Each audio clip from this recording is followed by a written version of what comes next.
ये सेना बनाए है, अगर ऐसी है और इतनी बड़े लोकप्रिय नामी ग्रामी समय सेना इनकी चल रही है तो इनको पहलगाम और वहाँ जो है पुलवामा जैसे जो है बॉर्डर पे इनको लगा देना चाहिए जम्मू कश्मीर में।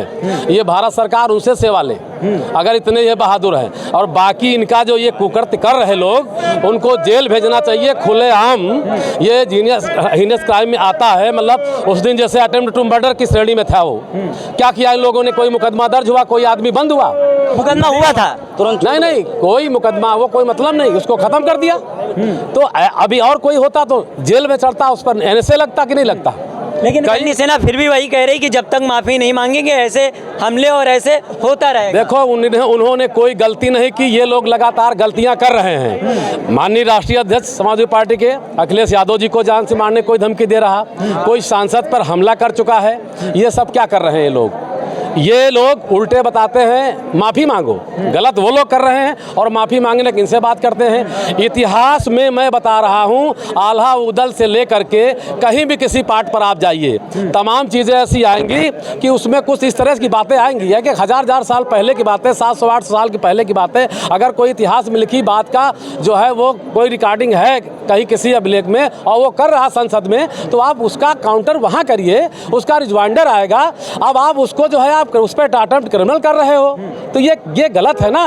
और फिर सरकार होने का मतलब घेर रहे हो, सबको दबाव बना जा रहे हो।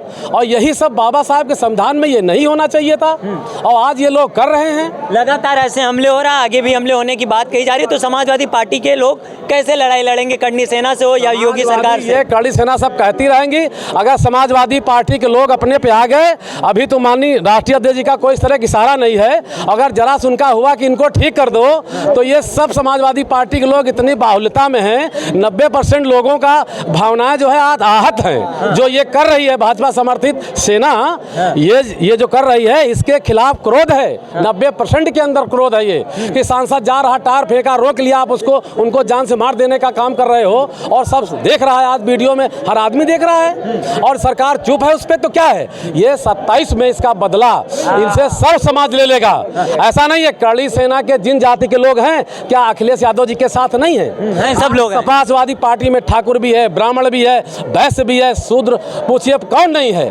और ऐसे में ये सोच रहे हैं कि नहीं, हाँ अरे भाई जो अच्छे लोग हैं उसमें ये जो बचकाने लोग हैं, जो सस्ती लोकप्रियता में लोग हैं, वो आज इस तरह के कांडियामाल कर रहे हैं। अखिलेश यादव अगर इशारा कर दे तो फिर करनी सेना का क्या होगा? क्योंकि अखिलेश यादव ने कहा भी है हैसियत आपकी तोल सकता भी है, तख्त ये आपका डोल सकता भी है, जो लहू आज है गम में डूबा हुआ वो लहू एक दिन बोल सकता भी है। मगर करनी सेना के लिए क्या कहना है, हमको चलना है बाबा के आदर्श पे, गोडसे का नज़रिया बहुत तंग है। ये करनी सेना कौन है? इस सेना का क्या नाम है? हमारे देश में 3 सेनाएं हैं, जल सेना, वायु सेना, थल सेना, चौथी कोई सेना नहीं है। ये सेना नहीं बल्कि सच्चा उस शासन के साथ में, सत्ता के साथ में संरक्षित गुंडे हैं। कभी भी आप देखिए कोई कृत्य होता है, अगर सरकार समानता का कहती, सबका साथ, सबका विश्वास, सबका साथ, तो अगर करनी सेना के लोगों ने बुलडोजर ले जा करके राज्यसभा सांसद लालजी सुमन जी जो दलितों के बहुत बड़े नेता हैं, कितने घरों में बुलडोजर चलाया गया? ये सिर्फ ठाकुरवाद चला रहे हैं माननीय योगी आदित्यनाथ जी। ठाकुरवाद चला रहे हैं, सिर्फ ठाकुरवाद। ये दलितों, पिछड़ों अल्पसंख्यकों के साथ में जाति कर रहे हैं और इन्हें आवाम का बिल्कुल डर नहीं है। आपके जैसा ही चैनल चलाने वाले 4 PM चैनल को बंद कर दिया जाता है, लोग खामोश खड़े रहते हैं, लेकिन याद नहीं करते हैं। कभी नवाज देवबंदी ने एक शेर कहा था कि जलते घर को देखने वालों, फूस का छप्पर आपका है, आग के पीछे तेज़ हवा है, आगे मुकद्दर आपका है। उसके कद पे मैं भी खुश था, मेरा नंबर अब आया और मेरे कद पे आप भी खुश हैं, अगला नंबर आपका है। सत्ता हमेशा नहीं रहती है। माननीय योगी आदित्यनाथ जी को समझना चाहिए, जब वो संसद में रोए थे उसके बाद में उनको जब जेल में बंद कर दिया गया था, तो माननीय नेताजी मुलायम सिंह यादव जी थे, उन्होंने कमिश्नर को, उन्होंने उस टाइम के जिलाधिकारी को ताकीद की थी कि इन्हें छोड़ दिया जाए, रिहा कर दिया जाए। सत्ता एक प्रकृति है, चलने वाला नियम है, आता है चला जाता है, लेकिन आप ऐसा कृत्य ना करिए कि आने वाले, आप याद करिए, आज लोग देश के प्रधानमंत्री को, मुख्यमंत्री पर टिप्पणी करते हैं, जेल भेज दिया जाता है, भारतवर्ष आज़ाद होता है। राम मनोहर लोहिया और पंडित जवाहरलाल नेहरू में बहुत सारे आपस में डिफरेंसेस थे। 1963 की बात है, जब संसद की सीढ़ियों पर चढ़ रहे थे माननीय पंडित जवाहरलाल नेहरू जी, एक बूढ़ी औरत आती है 70 साल की महिला और गिरेबान पकड़ लेती है देश के प्रधानमंत्री का, कहती है नेहरू जी देश अंग्रेज़ों से आज़ाद हो गया, आप इस देश के प्रधानमंत्री बन गए, बताइए मुझ जैसी बूढ़ी औरत को क्या मिला।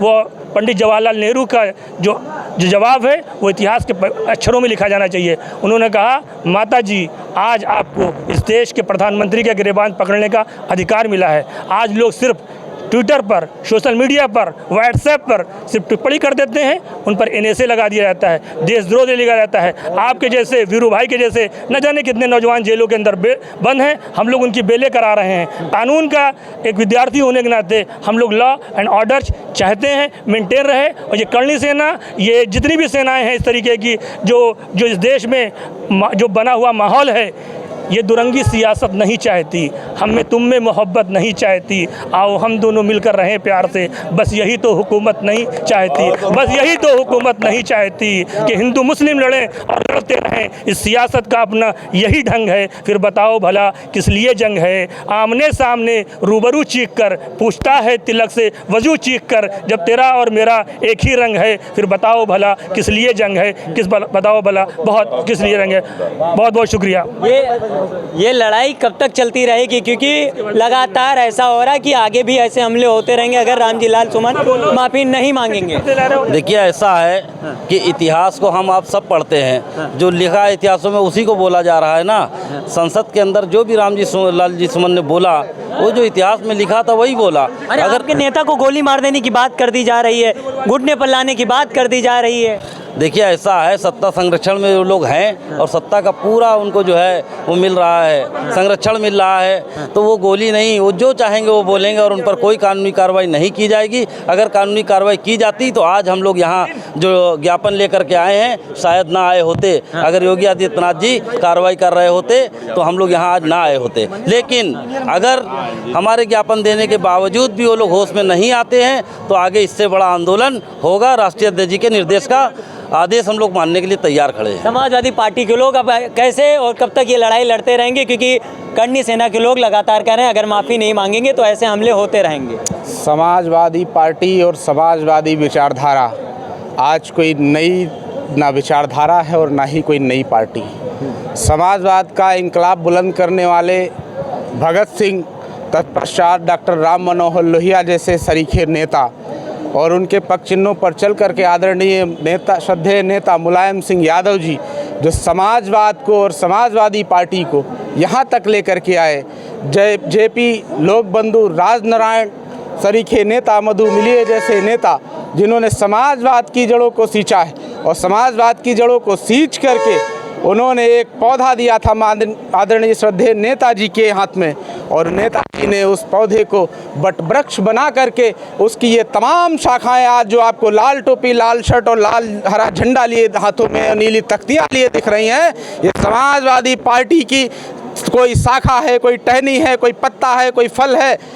ये वो समाजवादी पार्टी की सेना है। तो समाजवादियों का संघर्ष नया नहीं है। समाजवादियों ने उस दौर में भी संघर्ष किया है जब केवल एक दल की सत्ता इस पूरे देश में हुआ करती थी। समाजवादियों के इंकलाब ने उनकी उस सत्ता को चुनौती दी और उस समय नारा लगाते थे कि सोशलिस्टों ने बांधी गांठ, पिछड़े पावे 100 में 60, 100 में 60 हमारा है, बाकी में बंटवारा है। समाजवादियों की लड़ाई नई नहीं है। ये जो लड़ाई आज करणी सेना बनाम समाजवादी पार्टी चल रही है, रामजी लाल जी सुमन की लड़ाई चल रही है, ये नई लड़ाई नहीं है। ये रामजी लाल सुमन तक अब सीमित नहीं रही, एक तरीके सीधे अखिलेश यादव को घुटने पर ला देने की बात करणी सेना के लोग कर रहे हैं। ये कभी भी ये लड़ाई रामजी लाल जी सुमन तक सीमित नहीं रही है। इस देश का सदियों से जाति और धर्म के आधार पर पिछाड़े गए लोग, सताए गए लोग, उनके खिलाफ हमेशा से आवाज़ें उठी हैं। वो आवाज़ें हमेशा से समाजवादियों ने बुलंद की हैं और समाजवादियों ने जब कांग्रेस की सत्ता थी उनको अपने सत्ता पे घमंड था उनको घुटने पे ला करके टेक दिया। नेताजी ने कहा सरकार में हम रहें या बाहर रहें, लेकिन संघर्ष अनावरत जारी रहना चाहिए। डॉक्टर लोहिया जी जेल गए, नहर रेत आंदोलन में जेल से बाहर निकले तो आपके जैसे सरीखे पत्रकारों ने पूछा कि डॉक्टर लोहिया जी आप चुनी हुई सरकार का विरोध क्यों करते हैं? 6 महीने पहले तो देश में चुनाव हुए थे। डॉक्टर लोहिया ने जो उस समय शब्द बोले थे, आज के देश के हर लोकतंत्र के सजग प्रहरी को वो लाइनें याद होनी चाहिए, वो लाइनें हमेशा विस्मरण होनी चाहिए। डॉक्टर लोहिया ने कहा था कि जिंदा कौमें 5 साल इंतज़ार नहीं करती। वही हम समाजवादी हैं। ये समाजवादी पार्टी का एक एक सिपाही उन्हीं के पगचिन्हों पर चल रहा है। जिंदा कौमें 5 साल इंतज़ार नहीं करती हैं। सरकार का चुनाव होता है, चुनाव के बाद में हम लोग सड़क से लेकर सदन तक विरोध करते हैं, जिसका जीता जागता उदाहरण आदरणीय राष्ट्रीय अध्यक्ष जी ने 2024 के चुनाव में इंकलाब बुलंद किया था कि जातीय जनगणना होनी चाहिए इस देश में। आज सरकार झुक गई। सदन में उन्होंने मांग की और सरकार को उनके इस मुद्दे पर पीडीए की एकता को देखते हुए झुकना पड़ा। सरकार आज नतमस्तक है पीडीए के सामने, समाजवादी पार्टी के सामने, समाजवादी पार्टी के राष्ट्रीय अध्यक्ष जी के सामने। और रामजी लाल जी सुमन एक बड़े उभरते हुए चेहरे हैं। देश में देश की व्यवस्थाएं लोकतांत्रिक व्यवस्थाओं से चलेंगी कि राजशाही चलेगी? लोकशाही है देश में ना, तो राजशाही का दौर ख़त्म हो गया। जो नंगी तलवारें और बंदूकें लहराई जाती हैं बाबा साहब B.R. अम्बेडकर, डॉक्टर लोहिया और गांधी के देश में, संविधान के देश में, लोकशाही में ऐसी कोई भी अमर्यादित काम करने की, गैर कानूनी काम करने की, गैर कानूनी सभा करने की कोई छूट नहीं है। यहाँ देश संविधान से चलेगा। और यदि योगी जी और मोदी जी संविधान को मानते हैं, अमित शाह जी संविधान को मानते हैं, तो समस्त करणी सेना को बैन करें और एक एक उस प्रदर्शनकारी पर मुकदमा लिखाएं जिसने नंगी तलवारें लहराई थी, नंगी बंदूकों को लहरा करके काम किया था। समाजवादी पार्टी के लोग आज प्रदर्शन कर रहे हैं क्योंकि रामजी लाल सुमन के ऊपर जिस तरीके से लगातार हमले हो रहे हैं और अखिलेश यादव को गोली मार देने के बाद, घुटने पर ला देने के बाद करणी सेना लगातार करे और इन पर कोई कार्रवाई नहीं करती। इसको लेकर समाजवादी पार्टी के लोग जिला वाई प्रदर्शन कर रहे थे। लोगों से बात कर रहे थे, लोगों ने अपनी बात रखी। आपका क्या मानना है कमेंट बॉक्स में ज़रूर बताइएगा।